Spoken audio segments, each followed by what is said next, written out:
স্বাধীনতা। স্বাধীনতা মানে প্রজাপতির ডানা। স্বাধীনতা মানে মুক্ত বাতাসে গা ভাসানো। স্বাধীনতা মানে নিজের মতো বাঁচা। স্বাধীনতা মানে স্বপ্নের পথে চলা। আজ 15ই আগস্ট। আজ ভারতের ৭৮তম স্বাধীনতা দিবস।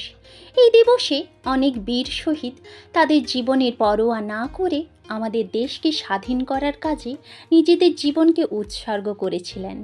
সেই সমস্ত বীর শহীদ এবং আমাদের ভারত মাতাকে উৎসর্গ করে আমরা ইন্ডিয়ান বিডিএস আর্মিরা মিলে কিছু উপস্থাপনা করেছি। Happy independence day. স্বাধীনতা দিবস প্রত্যেক জাতির কাছে একটি গুরুত্বপূর্ণ দিন। 15ই আগস্ট প্রতি বছর স্বাধীনতা দিবস পালিত হয়।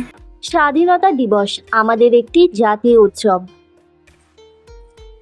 প্রায় 200 বছরের সংগ্রামের পর 1947 সালে 15ই আগস্ট ভারত ইংরেজ থেকে স্বাধীনতা লাভ করেন। নেতাজি সুভাষচন্দ্র বসু, মহাত্মা গান্ধী, ক্ষুদিরাম বসু, ভগৎ সিং, বিনয় বসু, বাদল গুপ্ত, দীনেশ গুপ্ত প্রমুখ ভারত মাতার বীর শহীদের আত্মত্যাগের ফসল হলো আমাদের এই ভারতের স্বাধীনতা। এই দিনে আমরা জাতীয় পতাকা উত্তোলন করে জাতীয় সঙ্গীত গান করি।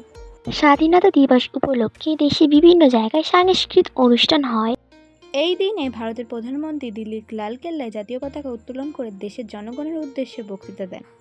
এই দিনে আমরা আমাদের মহান মুক্তিযোদ্ধাদের ত্যাগ ও বলিদান স্মরণ করে শ্রদ্ধাঞ্জলি জানাই। ভারত আমাদের শ্রেষ্ঠ দেশ এবং আমাদের দেশকে আমাদের সর্বদা সম্মান করা উচিত। এই স্বাধীনতা দিবস আমাদের প্রত্যেকের জন্য ভাগ্য এবং সাফল্য নিয়ে আনুক। আমাদের দেশ আগামী বছরগুলিতে আরও উন্নতি হোক। আমাদের ভারতবর্ষের স্বাধীনতা দিবসের শুভেচ্ছা।